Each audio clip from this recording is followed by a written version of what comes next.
I'm Blythe Kaufman, and welcome to Our Lady's Victory Garden.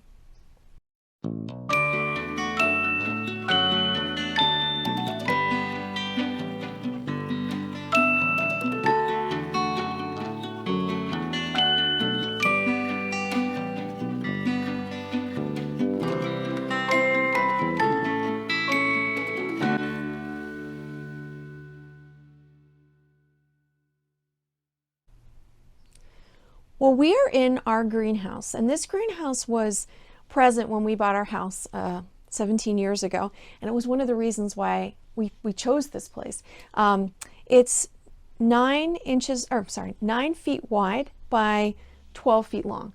So that's the general dimensions of our greenhouse.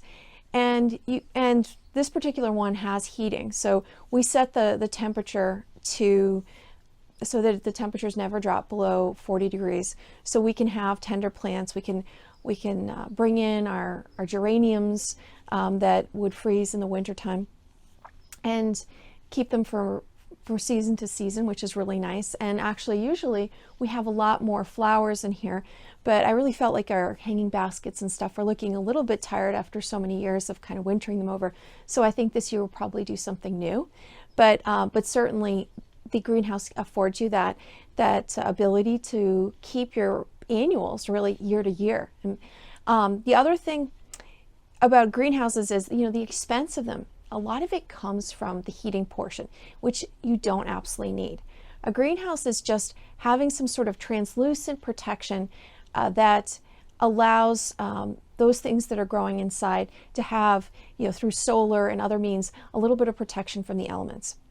And one possibility that you can do if you don't have heating is that you can do a double layer of protection. So you have your outer greenhouse, and then within it you can have something called a lower tunnel. So that could be some plastic that's arched over with wire, and within that you can grow. And by having that double layer of protection, you can actually have plants tolerate a much colder climate. So if you're in such as a USDA growing location of 5, every time you put a layer of protection, such as a low tunnel, you move your growing zone 1.5 zones to the south.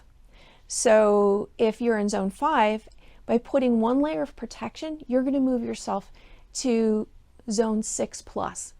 And if you put 2 layers of protection, you're actually going to be moving from zone 5 to 6, 7 to zone 8. So you can imagine how many more things you can grow.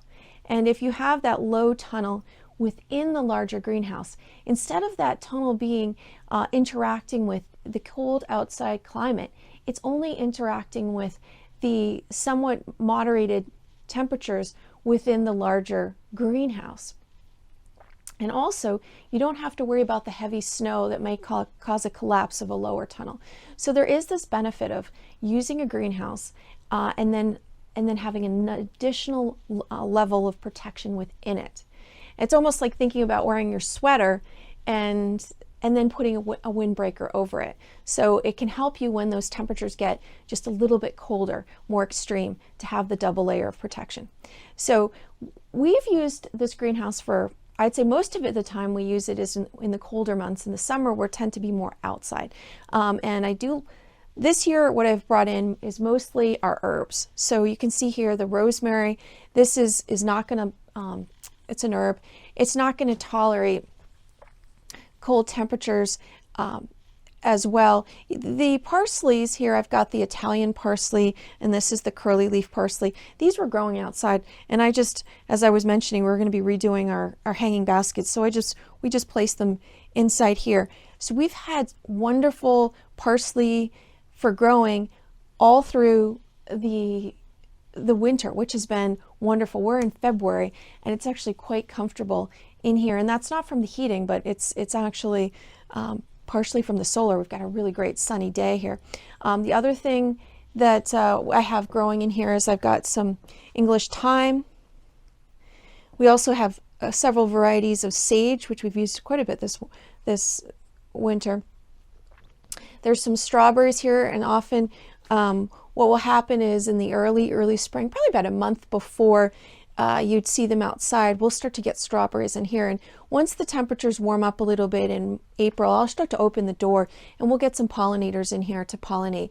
And we've got our geranium here, so we'll have some nice flowers. We're going to be starting our nasturtiums here in the hanging baskets. I love those. Are an edible flowering plant.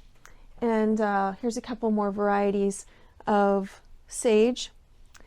And then I had the idea, we had some of our potatoes we grew last summer ended up sprouting, so we cut them up, and these were purple potatoes. We brought in some of these big buckets that were in our enclosure outside, and we started growing potatoes.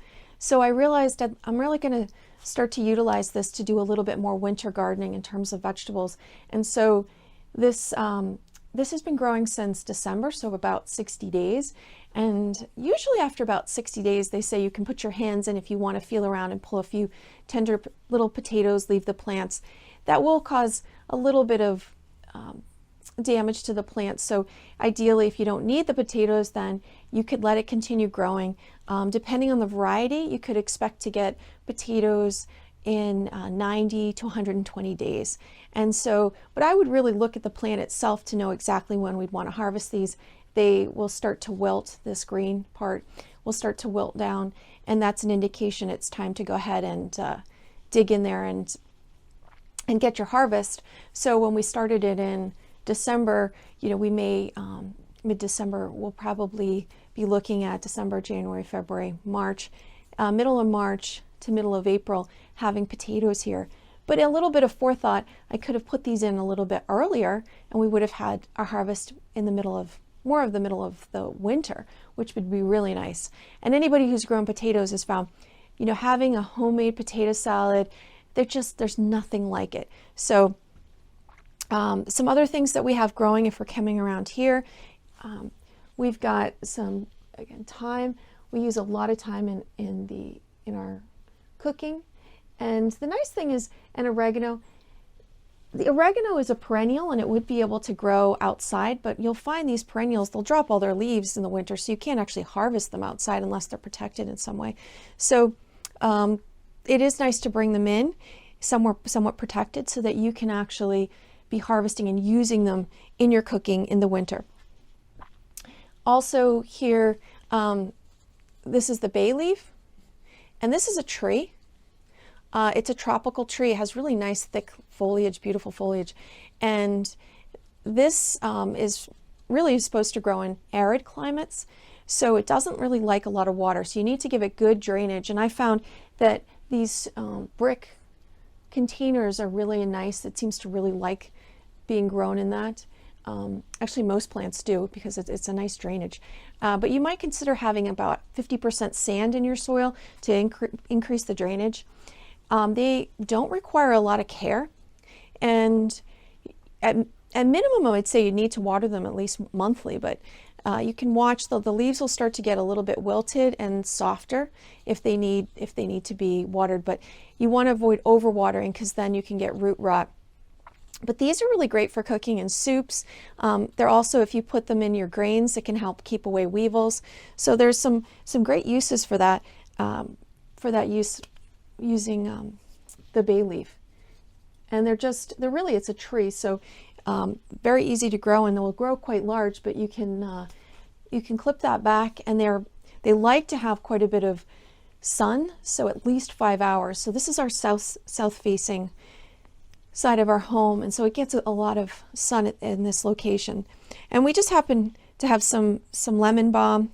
Lemon balm's nice that if you rub it on your skin, it keeps away mosquitoes, but there's a lot of uses. People put them in teas and that kind of thing, but they're very invasive. So if you're going to grow lemon balm, I would suggest you grow it in a container because it will spread everywhere. I don't think I've even intentionally planted these in these containers, and you see how it's coming up. We have our strawberries here for the spring, but and these are just the June bearing. I've tried growing ever bearing strawberries, and I've never been that happy. They're always very small. And so I've really switched over to wanting to have one good harvest of strawberries. And there's just nothing like a eating a strawberry that's right out of your garden and hasn't traveled across the country.